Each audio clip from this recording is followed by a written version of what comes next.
Terima kasih pemirsa, Anda masih menyaksikan Dialog Juru Bicara. Kali ini kita membahas mengenai subsidi energi tepat sasaran. Baik Pak Dirjen, kita akan lanjutkan dialog tadi Pak, bagaimana saat ini strategi yang dilakukan oleh pemerintah agar energi yang ada di Indonesia ini tepat sasaran dan berujung pada mendukungnya pemulihan perekonomian dunia. Tadi Bapak sudah menyinggung mengenai apa yang akan dilakukan oleh Pertamina, salah satunya itu dengan menggunakan aplikasi atau dalam pembelian BBM ini menggunakan website dari My Pertamina. Ini bagaimana strategi yang dilakukan oleh Pertamina dan juga pemerintah sejauh ini, Pak Dirjen? Iya, jadi seperti saya sampaikan tadi, memang harus subsidi energi ini harus tepat sasaran. Nah, salah satunya adalah dengan menggunakan aplikasi My Pertamina dan Badan Pengatur Hilir Minyak dan Gas Bumi atau BPH Migas yang bertugas mengatur dan mengawasi ya distribusi BBM di tingkat hilir itu mengatakan ini jadi solusi yang efektif ya, agar penyaluran BBM atau energi ini tepat sasaran, ya subsidinya tepat sasaran. Nah, ada 4 poin penting yang harus ditentukan jika kita ingin berbicara mengenai BBM bersubsidi atau energi bersubsidi. Di antaranya meliputi volume, harga, konsumen, dan tidak kalah penting adalah pengawasan dan pengendalian yang tadi saya sampaikan menjadi tugas BPH Migas. Nah, digitalisasi dalam hal ini My Pertamina penting untuk melakukan pengawasan terhadap penentuan volume, harga, dan konsumen BBM bersubsidi.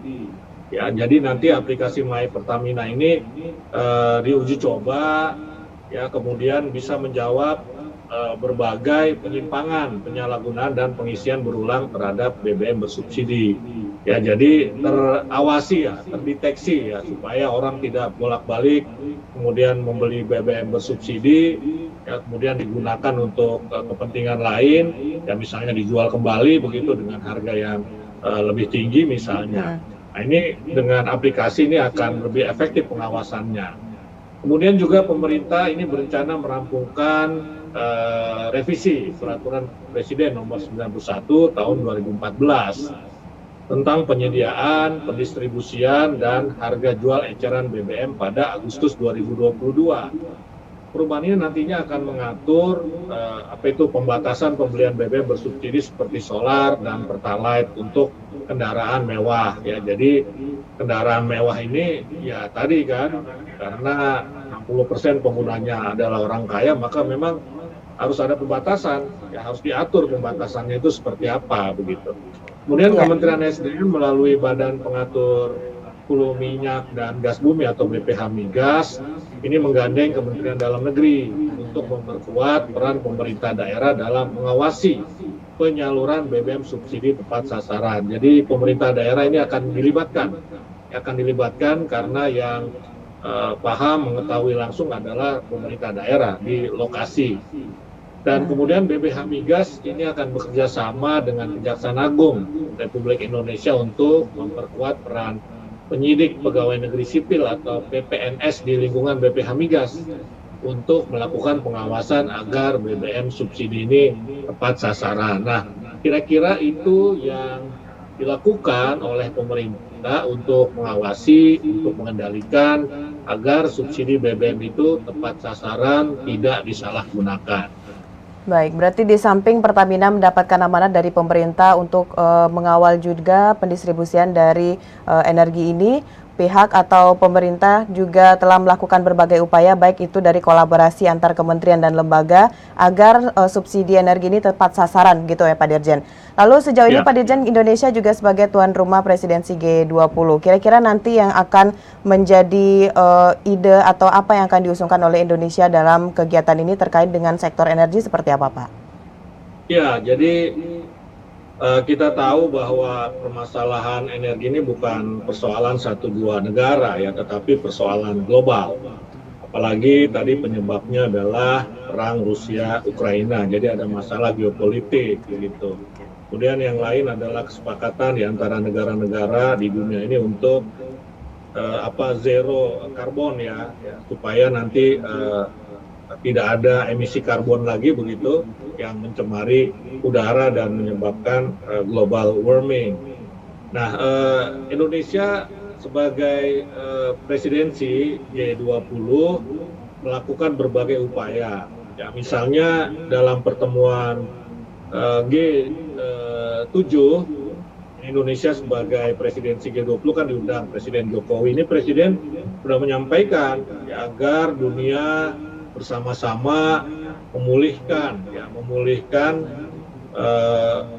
persoalan energi dan pangan ya, akibat perang Rusia Ukraina, dan negara-negara G7 atau G7 itu ya berkomitmen untuk bersama-sama menyelesaikan persoalan energi ini. Ya, kemudian kalau kita lihat di dalam agenda G20 ada tema energi transition atau transisi energi. Ini juga bentuk concern Indonesia kepada persoalan energi global. Kemudian secara lebih spesifik lagi di dalam G20 itu ada ETWG atau ETWG, yakni Energy Transition Working Group, yang secara umum negara-negara peserta atau negara-negara anggota G20 itu telah menyepakati satu principles atau kesepakatan untuk mempercepat transisi energi, termasuk adanya rancangan Bali Common Principles in Accelerating Clean Energy Transition atau COMPACT.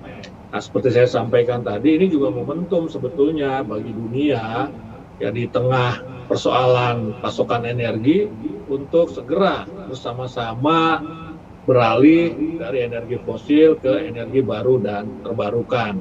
Nah, keseluruhan draft Bali Compact tadi itu mengacu pada 3 isu utama, yakni akses energi, ya. Kemudian yang kedua teknologi dan pendanaan. Nah, kalau ketiga hal ini ditangani dengan baik, harapannya ya tentu saja dapat menjawab tema besar dari G20, yakni recover together, recover stronger. Jadi pulih bersama ya, secara ekonomi, secara kesehatan, termasuk dalam konteks energi begitu. Nah, salah satu poin Bali Compact ialah ketahanan energi atau energy security. Bahasan ini tentang energy security ini menjadi penting ya, mengingat mulai terjadinya krisis energi menyusul tadi ketegangan geopolitik dan pasca pandemi COVID-19. Nah, forum G20 sendiri sepakat akan pentingnya pemanfaatan energi baru dan terbarukan secara perlahan-lahan untuk menggantikan sumber energi fosil. Ya, kendati begitu implementasi kebijakan tetap harus menyesuaikan diri ya, menyesuaikan dengan kondisi negara masing-masing. Ya, berarti dari Indonesia sendiri yang akan melaksanakan berbagai kegiatan bertaraf internasional juga telah mempersiapkan apa saja ide-ide yang untuk mendukung ketersediaan atau dari ketahanan energi tersebut. Baik, Pak Dirjen, setelah ini kita akan bahas lagi mengenai subsidi energi tepat sasaran, namun kita akan jeda pariwara dulu Pak Dirjen, pemirsa tetap di Juru Bicara.